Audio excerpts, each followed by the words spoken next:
So our next open mic reader is Shelly Harder. Please welcome Shelly.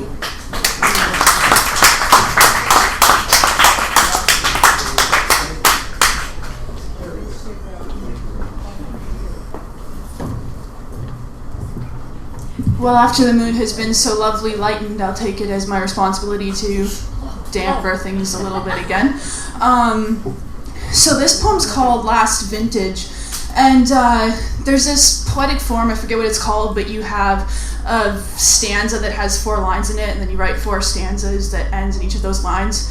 And I'm actually not really following the form, but I took a couple lines from William Blake, his poem Milton, and divided them up into 4 and wrote 4 stanzas, so that's what this is. Last Vintage. Tongues spew the pupae of flesh-suckling moths, and so we live, and words are parasites fruitful. They thrive and multiply, they dance around the dying, who scratch their irises, itching infernal of too long light, stoned on the slaver of the pacing black dog. They grind the crust of drool and snort it, and they drink the howl and groan. And the glutted epiglottis fails, and the gag reflex guards the life, luxuriant in dust and daring, the afterbirth of fertile days that trail their slime upon the crystal dome, as crawl tears of the grape from out the holy chalices passed from moat to Ouroboros moat, that writhe and molt sheets that wrap words or sleep, mucus moist and sweet with the death sweat of the cluster. And the lines from Blake, which I should have read at the beginning, are, they dance around the dying, and they drink the howl and groan, tears of the grape, the death sweat of the cluster. Wow.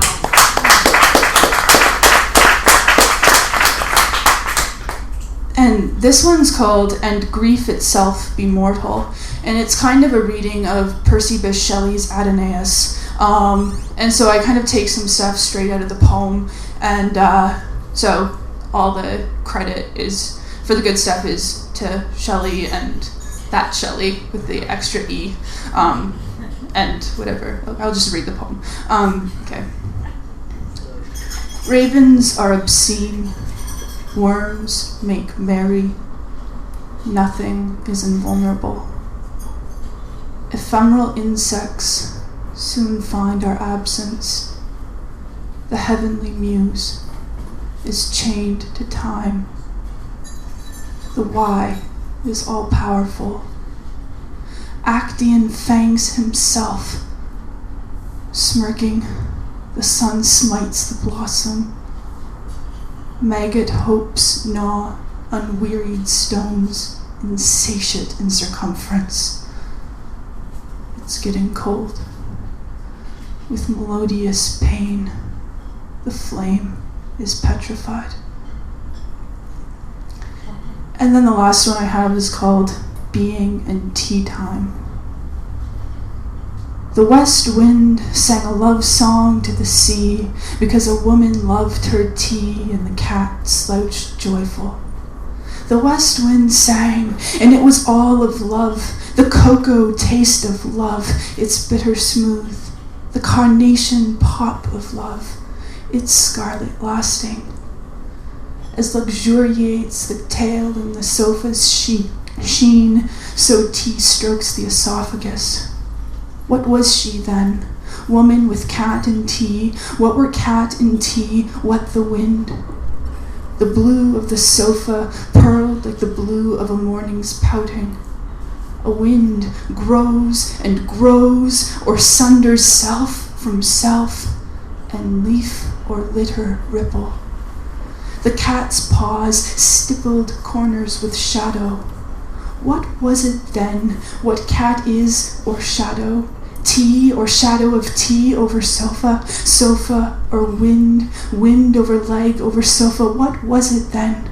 What was it then? Woman, to be woman, to be. The west wind sang a love song to the sea, so long as the sea was, and the wind was singing, so long. A furred belly showed under lolling whiskers. The tune had turned to a lullaby, and sleep was seeping through the window. She thought, we are always and never alone. And then she lay across the bed. The cat stirred, licked a dimpled rear, and was not long in joining.